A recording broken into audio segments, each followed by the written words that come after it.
Hi, it's Dana coming to you from Brooklyn, New York. I'm going to do a tutorial on how to make my goddess quilts. Recently I've been making quilts that are goddess themed. This is the most recent one. It is the Goddess Irini, which was the Greek mythical goddess of peace.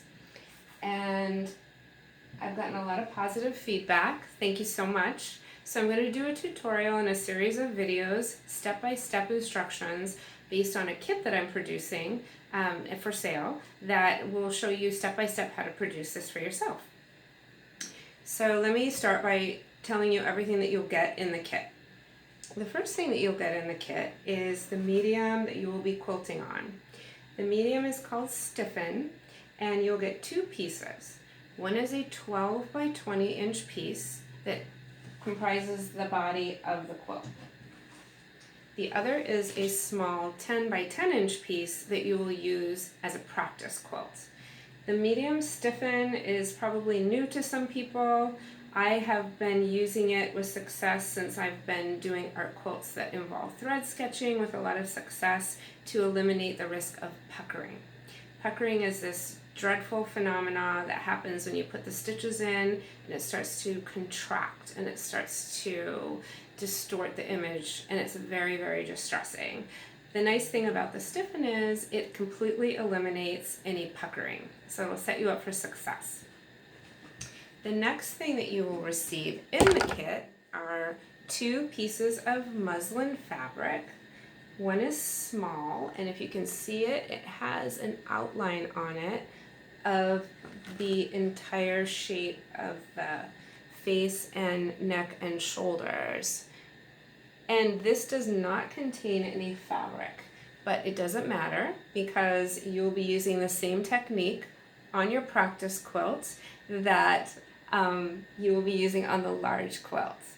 This is Sarabi. She's the quilting kitty, and it's very appropriate that she's in this tutorial. She's with me whenever I quilt. You will also receive a larger piece of muslin, which is the body, obviously, of the large piece, the main quilt. And I've drawn very little on this, but I have drawn the eye. You will also receive all of the cutouts. The face and body was already pre-cut for you.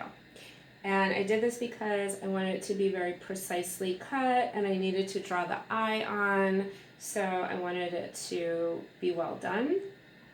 And everything is backed with heat and bond, so you don't have to add that. You will also receive some cutouts that are entirely cut out that comprise parts of the quilt here, and that comprise this part, and comprise the clothing. And then you will receive a piece that you will cut out sections, such as the flower that's used here and this leaf and stem area that's here in the quilt. I also have all of the small pieces cut for you, and then I also have a selection of random scraps that you can use to cut into shapes yourself to dress up your mini quilts when it's all done, your practice quilts. You will also receive backing fabric. You will receive enough backing fabric for both the large quilt and the small quilt. It color coordinates. And you will also receive enough of the fabric for binding both the large quilt and the small quilt. So that is what you will receive in the kit. What you will provide for the kit is obviously your sewing machine that you're very comfortable with and that's in good condition. It needs to be well cleaned and you need to feel comfortable using it. You also need a generous supply of very sharp new needles. And I think it's worth saying that you would want to find out the best needles for your machine. When I first started thread sketching and I use metallics, I use a lot of metallics in my quilts, I found that there was a lot of shredding, a lot of breakage, and I really struggled, like I think most people do, with doing any type of sewing and thread sketching with metallic threads. But once I investigated what kind of needle works best in my machine and I changed it before every project, I had a much greater success. So you will need a lot of needles. You will also need to provide your thread selection. I use a lot of different threads. I don't have a particular brand that I like. I tend to buy them in estate sales by bulk. So it's like a surprise. I get a Ziploc bag full of like 100, spools of metallic thread, and they work out to be very inexpensive, and so that's a great way to save money. But oftentimes the labels are worn off, so I won't be able to necessarily tell you exactly what color. But I will be able to tell you if it's a dark purple, and I think it's very important, or another color. I think it's very important that this gives you an opportunity to bring out your inner artist and put your own signature on your quilt. So that gives you scope to change out the colors of the makeup or the eye, customize it maybe with a different iris color of your choice. So you will also need some glue, and I use this. It's like a tacky glue. This is the one that I use, but I think any glue that works well on fabric would be fine. You're not going to be washing this. And you will also need a piece of cardboard that's very clean, that doesn't have any bends, and it's not too thick, the size of the quilt. And I'll show you how to back the quilt when you're all done so that it stays nice and straight. You can see on the back there's a piece of cardboard that I've covered in fabric. I include that fabric in the kit, and then you stitch it, and that keeps the stiff end from wanting to return to a roll shape. And finally, you will get a selection of crystals. And this is actually, I think, my favorite part, is placing the crystals on the quilt. So I try to be as close in the crystals as this quilt, but because my stock rotates, there might be a little variation, but I always mock up the quilt in its entirety to make sure it's something I think is beautiful, and I will include some extra crystals. So if you want to bling her out some more, or if you want to add some crystals to your mini quilt.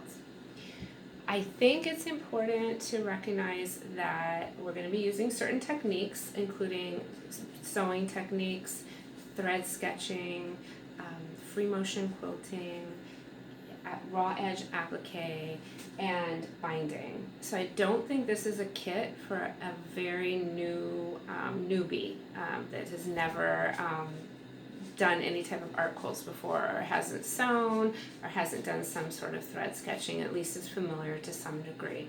I think it might be a little too difficult for somebody really new to all the concepts, since it isn't a one-on-one.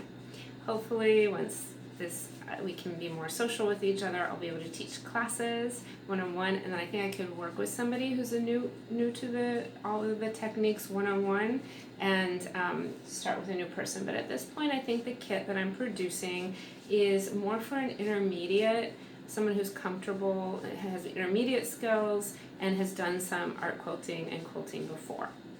So if you're interested in a kit, do DM me. I'm going to also put the link in the comments below for this video for my Facebook group called Everyday Fiber Artist. There's other tutorials on there, and I'd love for you, if you purchase a kit, to post back so that we can see what you've done. That would be great. And well, happy quilting. There's going to be a series of videos, a video for each step that will follow for making the quilt. My suggestion is to proceed, watch all the videos all the way through, make sure you understand the steps. Then start with your small quilt. Actually, start by mocking up your large quilt. Cut in all of your pieces, lay it all out, make sure you like the way it looks, then take a picture. Let it rest overnight and look at it with fresh eyes and look at the photo. Make sure you're very, very happy with everything.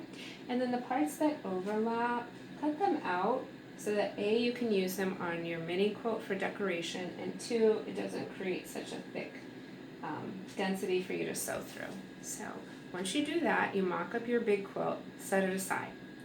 Then go to your small quilt, and watching the videos again step by step, complete the small quilt in its entirety. The reason why I have the small quilt is a lot of these techniques might be new, or the medium might be new to somebody, and so this will give you an opportunity to go through your own learning curve and get any wobbles out and build your confidence with the technique. Most likely it will turn out to be lovely. If it doesn't, you didn't damage the large quilt and you can just toss it. But I think you'll actually be very pleased with the small quilt when it's all done. It will make for a nice gift. Then go back and start on the large quilt.